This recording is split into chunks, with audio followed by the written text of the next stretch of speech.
ప్రతి కార్యం వెనక ఒక కారణం ఖచ్చితంగా ఉంటుంది, ఉండకుండా ఉండదు. అయితే ఆ కారణం బయటపడడానికి సమయం అనుకూలించాలి, సందర్భం కూడా రావాలి. బయటపడవలసిన సమయంలో అన్నీ బయటపడతాయి.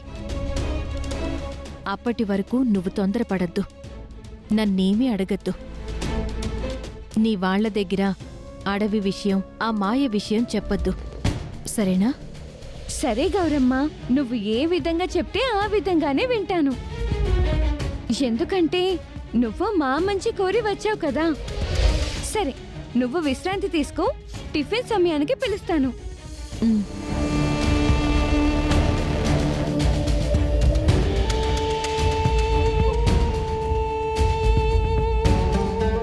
ఆ మాయ అక్షయ్ గురించి తెలుసుకోవాలని అనుకుంది.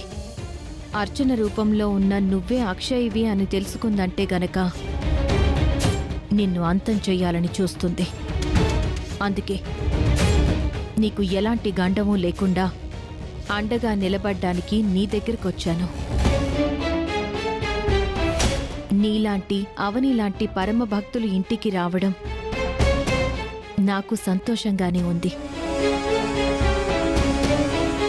ఇక మీదట ఆ క్షుద్రశక్తుల నుంచి ఎటువంటి ప్రమాదం వచ్చినా నేనెదుర్కొంటాను.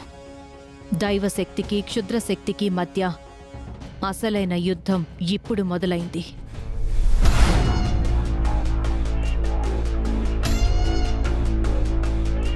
ఏమైంది? ఏదైనా జాడ తెలిసిందా?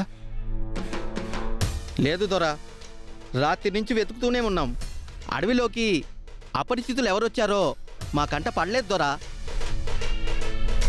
అడవంతా గాలించాం. మనం కూడా వెళ్ళడానికి సాహసం చేయని ప్రదేశాల్లో కూడా వెతికాం. అయినా ఎవరూ కనిపించలేదు సామి. వచ్చిన వారు ఎవరో, వారి వల్ల మనకు ముందు ముందు ఎటువంటి ప్రమాదం ఎదురు కాబోతుందో ఎలా తెలుసుకుంటాం సామి? మనం అనుకున్నది సాధించుకోవడానికి అతి చేరువలో ఉన్న సమయంలో ఇలాంటి గండాలు ఎదురవుతుండడం అందరి మనసుల్లో భయం పుట్టిస్తుంది సామి. మన కంటపడనిది అమ్మవారి కంటపడి ఉంటుంది. అందుకే అమ్మవారిని అడుగుతాను. తల్లి, మా దైవం నువ్వే, మా ధైర్యం నువ్వే, మా మీద కరుణ చూపించేది నువ్వే, మా కాపలా నువ్వే. అన్యులెవ్వరికీ ఈ రహస్య ప్రదేశం గురించి తెలుసుకోవడం సాధ్యం కాదు. అటువంటిది రాత్రి అడవిలోకి అడుగుపెట్టిందెవరో మాకు నువ్వే చూపించాలి. ఆ వ్యక్తి దర్శనం కలిగించాలి. అప్పుడే మేం జాగ్రత్త పడగలం.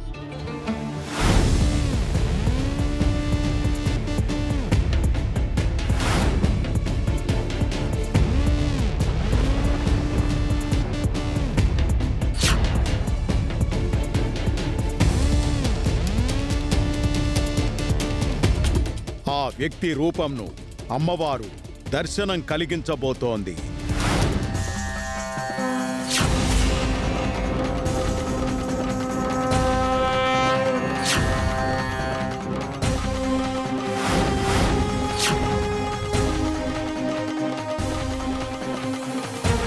రాత్రి మన గూడెం జాడను తెలుసుకోవడానికొచ్చింది ఈ పాపే.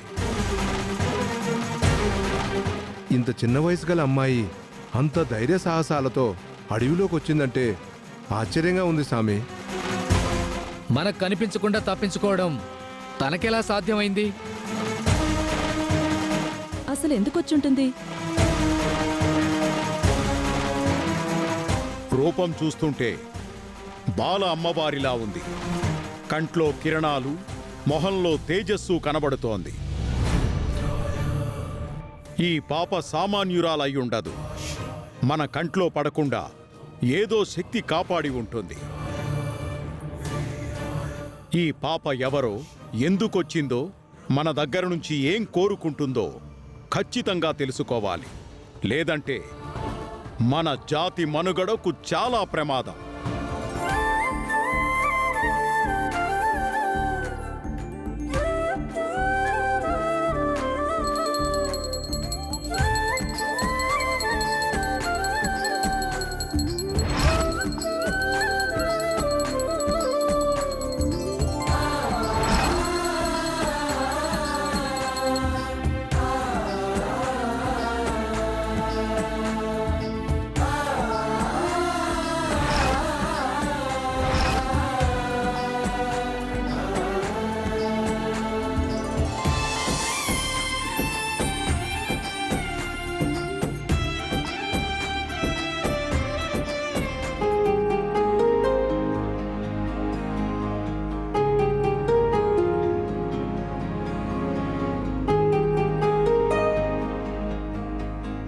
ఏంటి గౌరమ్మ ఆనందంగా కనపడుతున్నావు?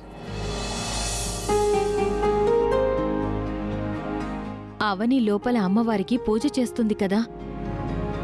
తను స్తోత్రాలు చదువుతుంటే చెవికి వినసొంపుగా ఉన్నాయి. నా మది పరవశించిపోయింది.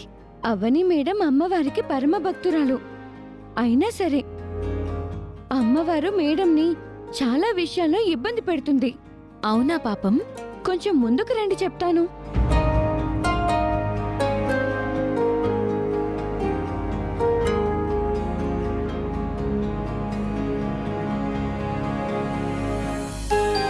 అటు చూడండి.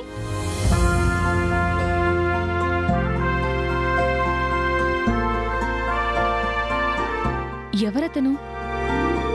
మేడం వాళ్ళ భర్త, పేరు శ్రీకర్. చాలా మంచివారు. ఇంట్లో వాళ్ళ మాటలు విని మేడంని వదులుకున్నారు. అలాగే అక్షయ్ అనే కూతుర్ని దూరం చేసుకున్నారు.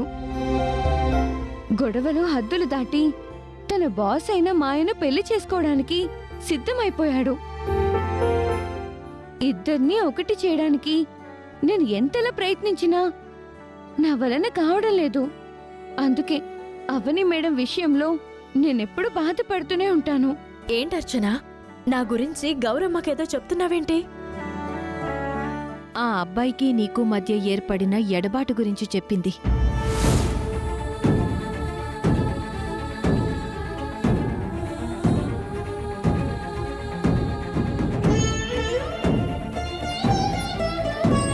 అవని, నేనొక మాట అడుగుతాను, ఏమీ అనుకోవు కదా?